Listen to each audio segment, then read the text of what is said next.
10, 9, 8, 7, 6, 5, 4, 3, 2, 1, 0.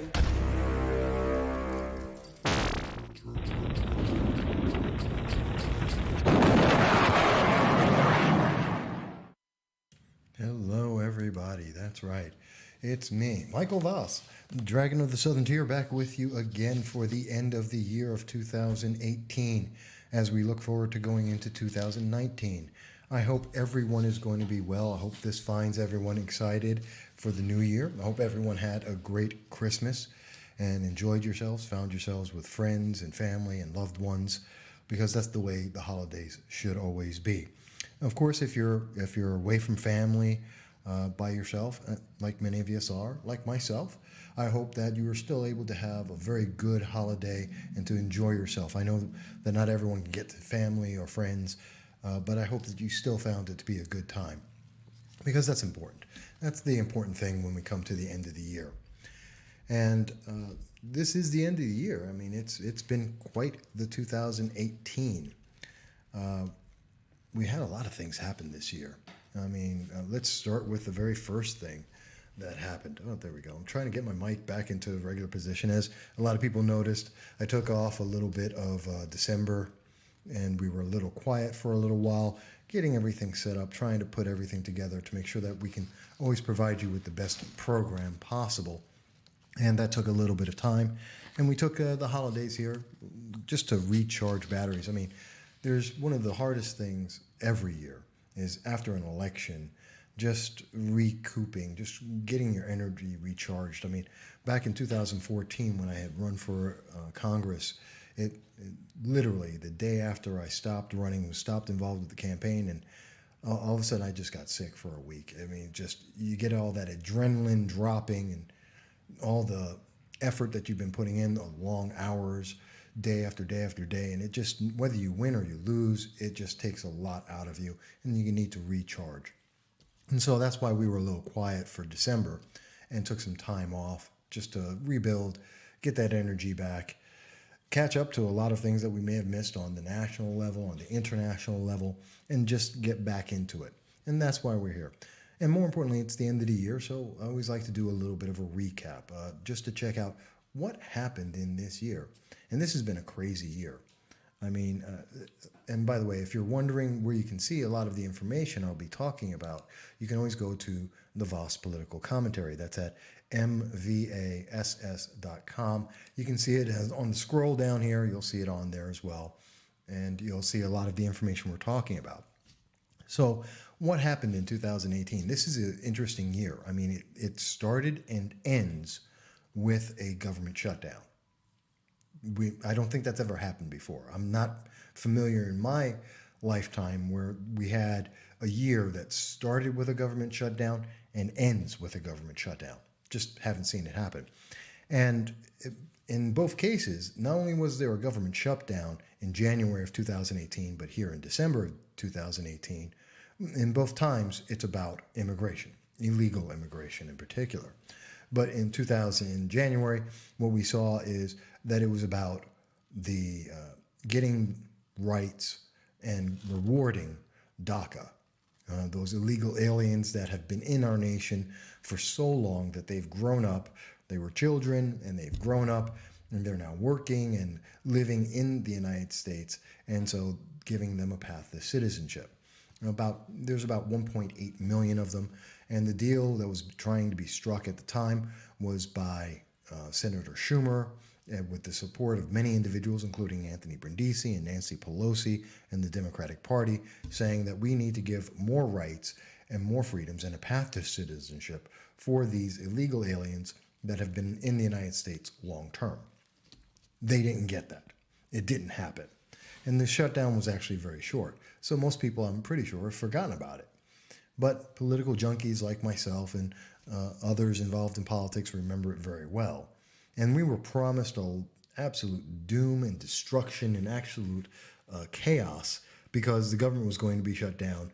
And it was the worst thing that could possibly happen. And it was all the fault of, at the time they were trying to blame it on Donald Trump, President Donald Trump, as they are now. And at the time, they were saying, well, the chaos is going to be absolutely horrendous and we'll just never live through that. And pretty much everyone's forgotten about it.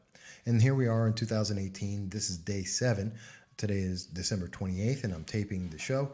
And we're in the 7th day of the shutdown. And through Christmas, I don't think anyone noticed that the government had shut down. And we probably won't notice it until sometime in January, where people will see the impact. Most likely, 75% of the government in January and again right now are completely operational. The government's moving forward just like it normally does. Some of the things have been limited, like some of the parks have shut down on the national level. We've seen with the mail, the postal service has slowed down a little bit, and you see a fewer number of people working, but again, it continues to move forward. And so it's kind of funny. When I think about it, 75% of this government continues to operate even though the government completely shut down. All the people who have been sent home who are not considered essential, I think it's about 400,000 people who are considered non-essential to the government running, have gone home, and they'll get paid. Once the shutdown ends, all of those individuals are going to get a back pay to cover the time that they were off. So they're still going to get paid. But our government can operate without 400,000 people. It tells you how bloated our government is, that we can have so many people not involved with the government, and yet the government continues to move forward. And the things that we consider to be essential items for our government continue to move forward, even without the people there. That just means we have too many people in the government. The government's way too big. If 75% of the government can continue to keep going without the other 25% and sending people home, then we have too many people in our government. But that's the kind of year that 2018 was, where we saw so many things being told to us absolutely were not going to happen, that we were going to see the worst things possible, that our government was going to have the worst hell break loose. And yet, time and time again, no matter what the promises were about how much doom and gloom was coming, we didn't get it. We were told that the economy was going to fall apart. It hasn't. We saw that we were told that it was not possible for our government, our country, our economics to continue to move forward, and it did. We were told that businesses weren't going to come back once we got the tax cuts in place. We would never see a difference. No one would notice anything, except people got more money, and they did notice that. We were told that it wouldn't lower unemployment. Unemployment's at 3.7%. It has improved that. We were told that we weren't going to see new business growth. We have seen it massively. So all these things we were told just never, it's amazing. What the media is telling us and what's actually happening have no connection whatsoever. That is what defines 2018. The difference between the media telling us what we should expect and what we should believe, and what the reality is that we're actually living through. That's 2018. The difference between the internet and reality. I don't think it's been as apparent or as demonstrable in any year since in my lifetime, really, where we can see such a big difference between pundits and what we're told and what we're seeing in our daily lives every day as we live. It's just been absolutely clear. And so there were a lot of things that we saw. But I can tell you that looking at my sites, at the Voss Political, looking at all of the different things that we spoke about, one of the great things is in terms of the podcast, which we changed up a little bit. As you can see, we've got the video going on with it for anyone who looks at it, and you can see it all on YouTube as well. You'd be surprised. I interviewed in this year several candidates and individuals, a lot of politicians this year.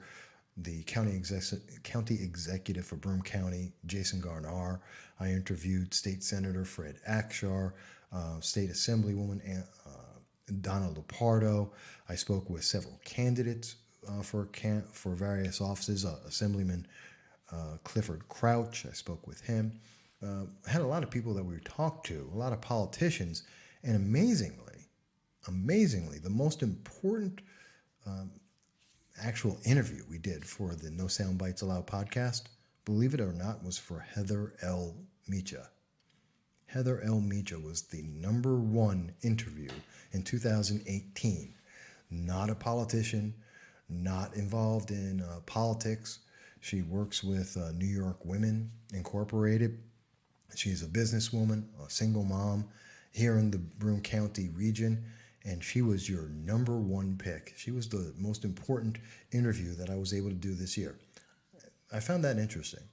Not the politicians, not all the issues, all the different guests that we had come in. No, it was a single mom, a single working mom who owns her own business, the Mecha cleaning service. She was #1.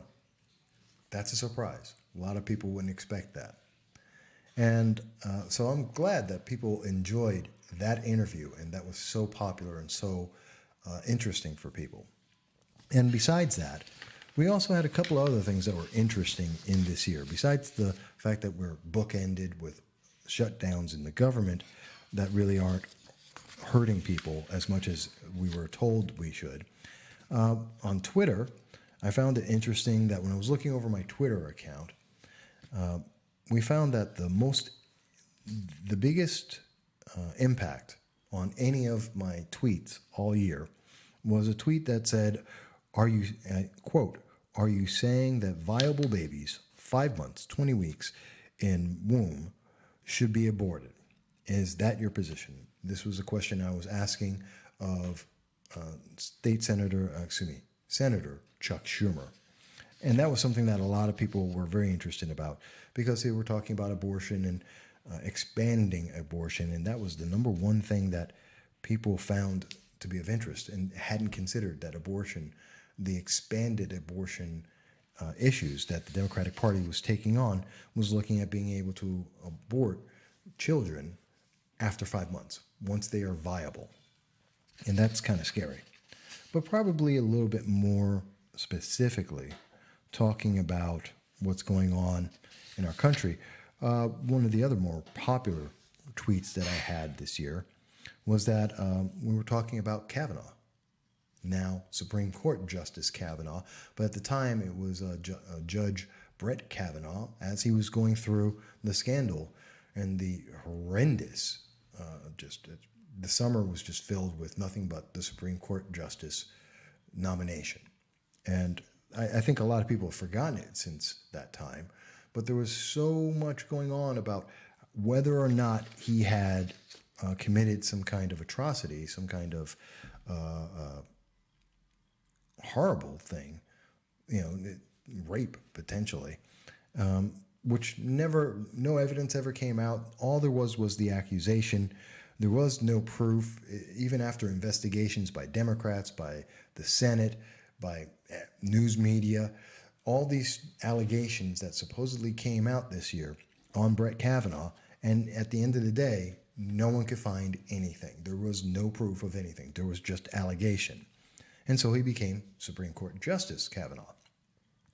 But one of the tweets I had at the time over the summer was, and it was very popular, and all I said was, it's not sexist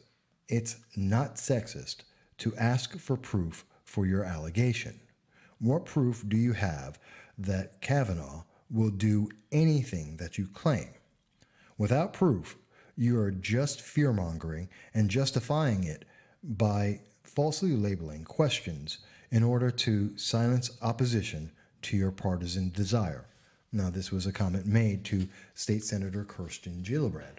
Kirsten Gillibrand was one of those, along with Senator Hirono, who said that, it was absolutely horrendous and that we had to believe, without doubt, every single word that was said by the accuser against Brett Kavanaugh. And I bet most people don't remember her name.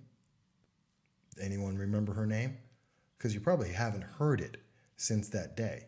As soon as Brett Kavanaugh got nominated, she was thrown aside. Dr. Ford. And Dr. Ford, and so we heard Senator Hirono and Senator Kirsten Gillibrand stating that all women need to be believed without doubt, without question, without proof. That allegation is all that was necessary to condemn the life of anyone in politics just because someone said so. And I disagreed with that. And I think the majority of America disagreed with that. That as we we were in the fall, everyone was saying, so where's the proof? If you're right, if it's true, absolutely, he should never get the Supreme Court justice position. Absolutely, he should be denied and thrown to the dogs. But no proof ever came. And in America, without proof, with an allegation, without proof, should never destroy someone's life. But yet we see that all too often, over and over and over again. And so that was one of the big tweets for the year in talking about that. And that was one of the big, and I fully expected that as I looked over all the articles, all the podcasts, everything that I have done, what would be one of the biggest things that people would react to would be remembering Brett Kavanaugh and the Supreme Court justice nomination and everything that took place in the Senate. But it wasn't.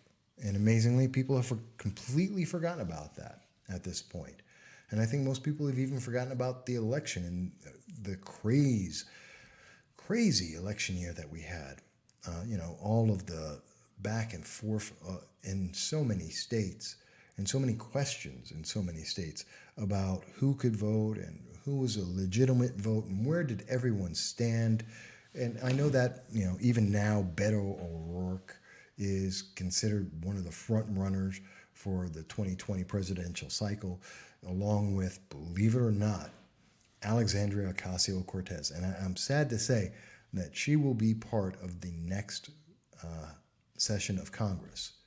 She will be Representative Alexandria Ocasio-Cortez. It's terrifying when you hear that. A woman who literally has no idea about anything, who has everything that she had to say, every time she was asked a question, could not answer even the most basic questions, is now representing the public. And I mean, it's a beautiful thing at one end to see that, yes, anyone can be a member of Congress, anyone can represent the public. And that's a great thing. That's something that only happens in America, that you can be somebody, just a regular anybody, a dishwasher, you could be a waitress, you could be just about anybody, can become a member of our government and help lead our nation and hopefully make better decisions because we're including the people in the process. And that's a beautiful thing. And yet, at the same time, that beautiful idea is coupled with someone like Alexandria Ocasio-Cortez, and you have to be terrified. You have to be. Someone who has no idea what they're talking about, who just says things because they sound like, I guess, important or right to her. And she wants to spend $40 trillion and has no idea where to get $40 trillion to pay for all the things she wants. She wants to give people free college. She wants to give people free health care. She wants to give basically free everything, increase the minimum wage, which is all fantastic, except she has no idea of how to pay for any of it.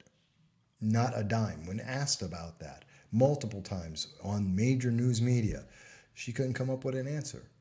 And yet she got elected. I don't know how to square those two things. Other than she was a woman, and she's a woman of color, and those brought in more than enough votes to get her through. I'm shocked by that we've come to a point, and that's probably one of the other big things about 2018. It was the year of segregation, a year of politics based on gender and identity. That's it, identity politics. That's what this year was all about. What group did you represent? Who do you represent in terms of your color, in terms of your sex and your sexuality? That was the most important thing in 2018 and in the elections of 2018. And that was the big thing. And that's scary. That was what our year was about.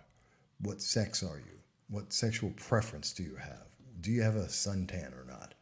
That's more important than the ideas you hold and how well you live up to those ideals. That's just terrifying to me. But that was the kind of year that we had. And I don't know what to think about that. But there are a few other things that I wanted to talk about. And we're going to just make it a short episode here. But we did want to go into the year-end numbers and the totals. Like I said, our top 10. And I'll go over some of the top 10 articles that we had and talk a little bit about all the great things that I was able to share with you all. And I'm going to come right back and we'll talk a little bit about that. But we're going to go to one of our favorite musical breaks. And then we'll come back and we'll talk a little more.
Hey, everybody, that's right.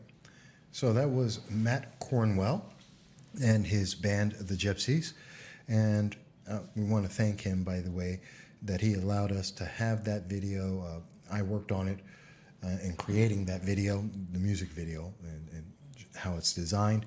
But I do want to thank Matt Cornwell and his group for giving us the rights to be able to present that to you and have that as part of the show. And we look forward to adding in some other music and some other videos to be able to be on the program for everybody to see.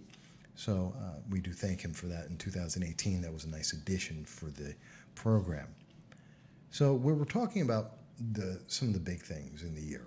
We had the tweet talking about Justice Kavanaugh, one of the biggest things that happened in 2018 for us that I was involved with here at the program, in talking about what was going on. What was it enough to be able to just give an accusation to destroy someone's life? Is that okay in America? Is denying people due process, was that okay in America in 2018? And the answer in America apparently was no, although it was close. A good 40% of the nation was very confused and torn on this, while the majority said no, you have to have some proof. A good number, I'd say about 40%, I believe the numbers were at the time, about 40% of the nation was torn and unsure. And that came down to the political parties for the most part overall.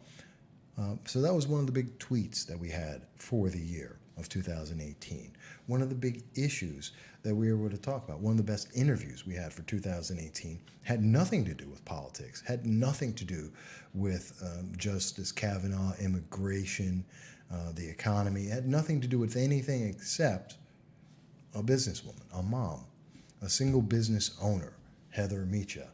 And I'm really impressed by that, and I really find that interesting that was the big thing. But there were a lot of articles that we wrote in that year.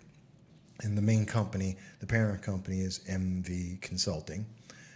We have our website, which is Voss Political Commentary, and that's at the mvass.com, as you see scrolling down at the bottom of the screen. And if people go there, you'll be able to see our website, Voss Political Commentary. And we had a lot of comments on there, a lot of things that we wrote in the year. And the top issues that we were talking about as of December 28th, going 1 year back, the number one issue, the number one story that we had talked about was New York State wants to know your social media password for your safety. That was the name of the article. Again, that was New York State wants to know your social media password for your safety. And that was a big issue, and that was a big story. And we were the first news media on the internet, as far as I researched it, and the first person talking about the bill by in New York State by Kevin S. Parker. He's a state senator.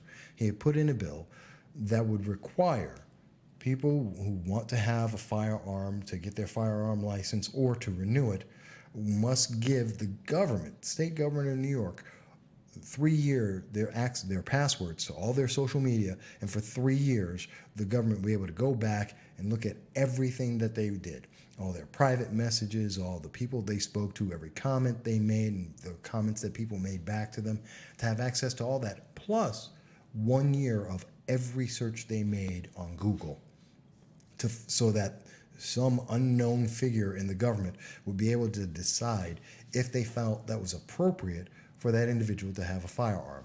And in New York State, that's 1 out of 4 people.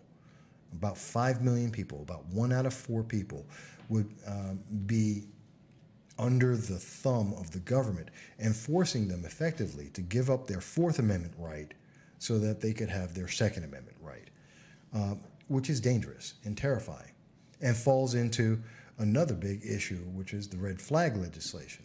But I'll get to that in a second. But that was the number one issue, and it was such a big issue.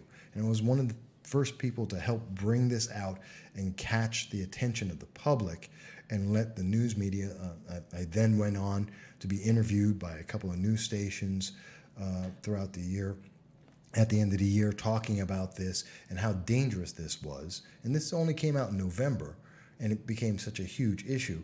And in fact, it was such a big issue that this went on to national news. To find out, we've invited Kevin Parker on the show tonight. He's the New York State Senator from Brooklyn. You just saw on that tape. Senator Parker, welcome. Thanks for coming on tonight. Thanks for having me on, Tucker. Talking about free speech. So I should just say at the outset, and it may have been a little overlap in the volumes there, and I apologize.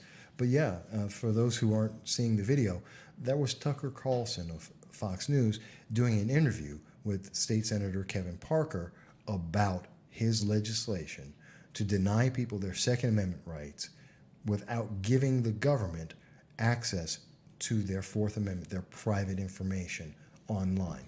And that's troubling, because we're going to see that probably second week of January of 2019. This will probably become law, because all of New York State is run by Democrats now. The state Senate, the state assembly, the governor are all Democrats. And they've been running towards Alexandria Ocasio-Cortez and her socialist Democrat viewpoint, which back in the day was called a socialist or a communist viewpoint. And so what we're seeing is that was the number one issue, and a lot of people are upset. And it's amazing. I saw tens of thousands of people who responded to this issue and were very upset about this. When I spoke about it on WUTQ, WNBF, on Spectrum News, when I was having this conversation, and I am looking forward to talking to a couple of other news agencies, major news media, in January. I've already had that scheduled, that we're going to be talking about this and the other gun legislation, gun restriction laws that are coming up for New York State and the nation in 2019. And there's a massive outcry of people who said, no, you can't do that. You can't use my private conversations against me to be able to enact one of my rights. And so I'm not surprised that that was the number one story and number one issue that we covered in 2018. And I'm very proud of being one of the first, and actually the first, news media, minor news media as I may be, but a member of the new media to break that story and to draw the attention of the public. So we did a great job there, and I thank you for paying attention to that. Also, in the top 10 list there was the story, Backroom Wheeling and Dealing in Utica May Affect New York 22nd and Other Elections. Now, that was a news story talking about the impact of what's going on. The New York 22nd District was one of the top 10 races in the nation. And there were two candidates. There was the incumbent, Congresswoman Claudia Tenney, and her challenger, Anthony Brindisi, who were involved. Mr. Brindisi had been involved in a scandal in Utica, which was not discussed throughout the election in anywhere else in the district. And there's 8 counties in the New York 22nd District. And so we broke that story and said, hey, to the other 7 counties, we made them aware and said, or tried to, that there's this big scandal. And the scandal was listening to how Mr. Brindisi had set up a deal to put in a hospital in Utica, which is going to cost the people, the residents of Utica, $300 million, And they didn't want it. They don't want that hospital, especially where it's being put. And he, through his help and a couple of other politicians, are pushing it through, including Governor Cuomo, against the wishes of the public, because they don't think it'll help the public. And so that was a big issue. And all of this, and looking at what was being said in his government emails versus what was being told to the public at the same exact time. How the deal was set up behind the backs of the public while the public was being told, oh, this is open to discussion and we're not sure and this may or may not happen.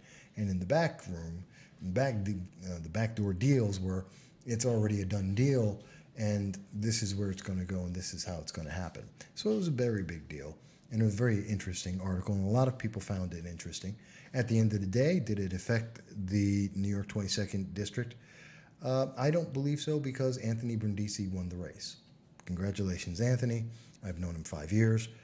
I'm still waiting for him to take up his promise to speak with us, and hopefully in 2019, once he gets sworn in and he'll become Representative Brindisi, we'll be happy to have him on and do an interview with us, as he has promised to do, and we look forward to it. Anthony, I'll hold you to your word that you gave me at Temple Reform in Binghamton, New York in November. I look forward to finally doing that interview again with you. Not that we've done interviews with Mr. Brindisi several times over the years. For the last 5 years, we've done several. I look forward to doing another one with him. But we'll see if he keeps his word. I don't know. And so there were a couple of other interesting articles. I spoke a lot about Mr. Brindisi. While the New York 22nd District was not familiar with him, I'm familiar with politics throughout the district. And so I spoke at length, did several articles on him. And because the New York 22nd race was such a very big race and very important, that also meant that a lot of the other issues I spoke about were big on it. That's why the number 3 story was the Facebook commentary, Anthony Brindisi, trend to avoid voters and the truth. That's just another big thing, because he did avoid a lot of, we still don't know where he stands on taxes. We don't know where he stands on gun control. We don't know where he stands. Well, we do know where he stands on immigration. He's for open borders. He's in favor of rewarding illegal aliens, DACA, with citizenship. We do know that, but we don't know where he stands on anything else. He very much ran from any of the questions and never answered. So we don't know where he stands. On taxes, another big issue with Nancy Pelosi, who's promised to increase taxes now that Democrats, and even before, back in March of this year, she was very clear that she wants to increase taxes on the public. And Anthony Brindisi initially said he was looking forward to that, and then as the election process went forward, didn't want to answer where he stood on that. And this is something that's going to affect tens of millions, actually hundreds of millions. Everyone in America will be affected by this, and we look forward to seeing that. So that was our number 3 most interesting article. But in our 4th biggest article goes back to the issue of gun control. And that was, and I quote, loss of due process to red flag legislation may become national law soon. And that's a big issue as well. Another big one that we were leading in the charge on, and something that I'm continuing to look forward into in 2019. The red flag legislation. We've seen it sweeping across the nation, especially after the February school shooting in Florida, in Parkland, Florida, which was a big event for the year. We saw that a lot of states took on this red flag legislation, which denies due process, takes away people's rights, and takes away their Second Amendment. It takes away the ability to face the people who accuse you, to have proof before you are punished. And it's kind of funny that in 2018, we started the year in February and March with this movement to ignore due process, to be able to punish people without any charge, without a crime being committed, without any process, but just a mere accusation was enough to be able to deny people their Second Amendment rights. And are we surprised that if we started the year in February, in March, we were doing that across the nation, that in the summer, we had the summer being accusations that were trying to destroy someone's life under Brett Kavanaugh. And then that continued.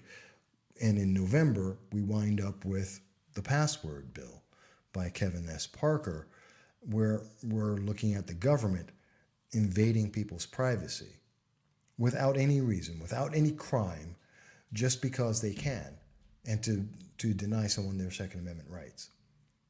That's been our year. What a year. We started off with, should we reward criminals, which would be illegal aliens? Should we reward them or not? And we shut down the government over that question. And we went on, and our emotions took hold of us. And then we said, hey, you know what? We're willing to get rid of due process. We're willing to deny people their Second Amendment rights. And we're willing to judge people and destroy their lives based on allegations. And we're willing to give the government our privacy, our lives, just to be able to have our rights.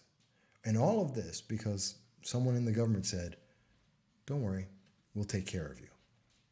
It's been a scary year. It's been a scary year. And that idea of more government in control of more of your life won in the 2018 midterm elections. And in 2019, that's what we have to look forward to.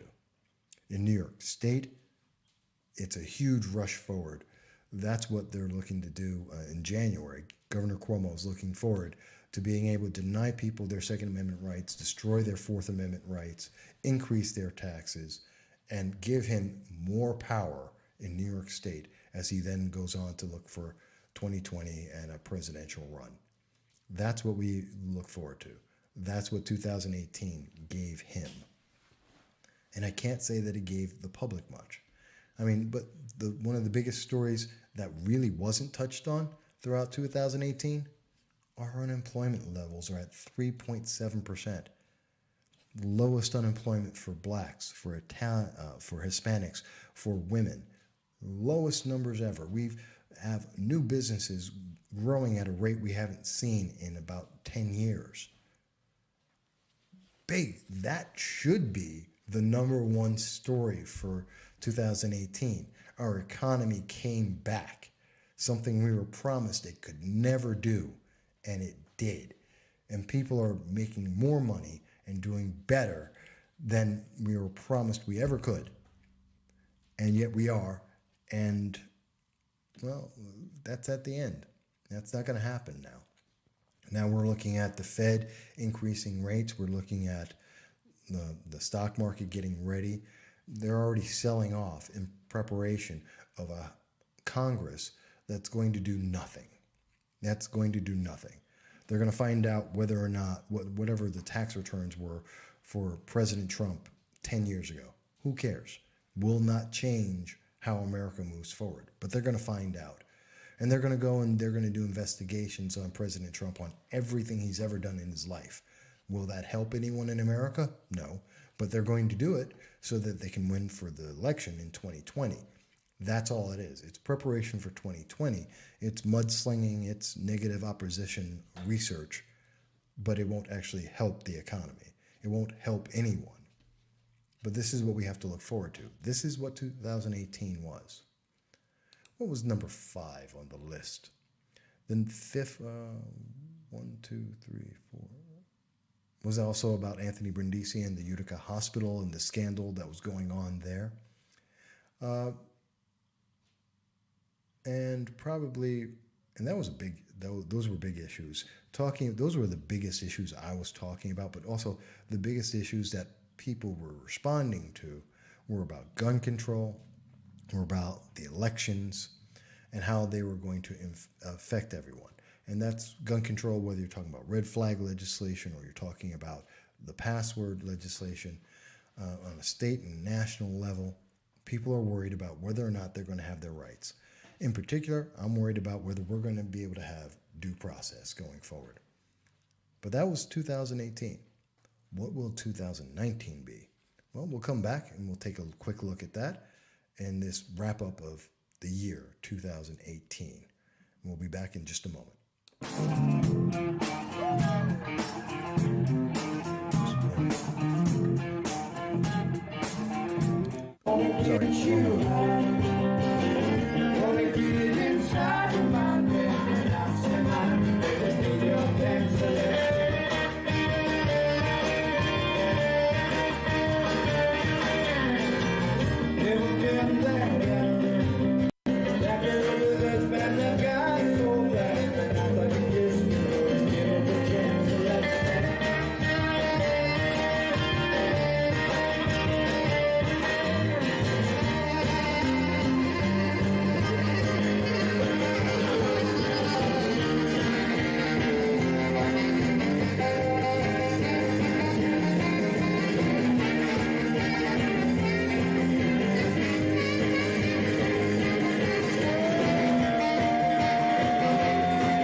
All right, everyone. So we're back again, and I'm happy to be here with you. That's right. This is Michael Voss, Dragon of the Southern Tier, here with you talking about 2018. And most importantly, I want to say I appreciate everyone. I'm so happy to be here with you guys. I'm so glad that you've been part of this year here with No Soundbites Allowed. I thank you, each and every one of you, for being part of this process that has been the political commentary and talking with you all. In 2019, well, we're looking forward to just more of the opportunity to do the Facebook Live and talking with you directly. We may do one tomorrow, as a matter of fact, with the year end, and just going forward and talking with everyone about how all of the politics that are going on, how they're affecting our lives, how we are being influenced by it, and letting those politicians know. Because we're seeing those politicians I've heard from many of them talking about how they're very much interested in what you have to say in the conversations that we have together. And so we're going to continue that going into 2019. And probably we'll expand it to include YouTube, the live YouTube interviews, expanding it not just from New York State and Facebook, but everyone in the nation and potentially everyone in the world talking about these issues. So we're going to look forward to that, and that's on the plan for 2019. We're looking forward to having some interviews, as I mentioned. In January, we know that we're going to be speaking with State Senator Fred Akshar. We're going to be speaking with County Executive Jason Garnar. And matter of fact, he should be our first interview in 2019. We're going to have that final date for you shortly, but we're looking at about the second week of January. And it should be a great interview. I always enjoy talking with him. We'll probably have some of the state senators, and we're looking forward to eventually having Representative Brindisi come on and talk with us about what he's doing in Congress and how his agenda is going to be able to help the public, if it can, and what issues he's actually going to be standing up for, and those that he won't be standing up for, which are just as important. So that's 2019 in a wrap. We're going to continue to move forward. We're going to get, we have some new equipment that we're hopefully going to be able to get. Your donations and your help and your support make a difference to get the new equipment to upgrade and replace some of the equipment that's broken, get some new cameras so we'll have a better backgrounds, and we'll be able to do a little more with the video processing, so it'll be a little more interesting for you to see in the background and build up the studio a little bit more. So we're going to work on that for you. We're going to work on improving the microphones and the equipment so you can hear us better and we can do more live work. So we're looking forward to that. We're looking at doing more articles and more stories, and I think it's going to be really great. So 2019 should be a great year. Also, for those who are wondering, I started letting the beard grow for the No Shave November, and in 2019 it'll be going back to clean shaven look. I'm a little tired of watching the gray on my face there, so we'll probably go back to, unless everyone says, Mike, keep the beard and keep the gray, I'll probably getting that all cut off.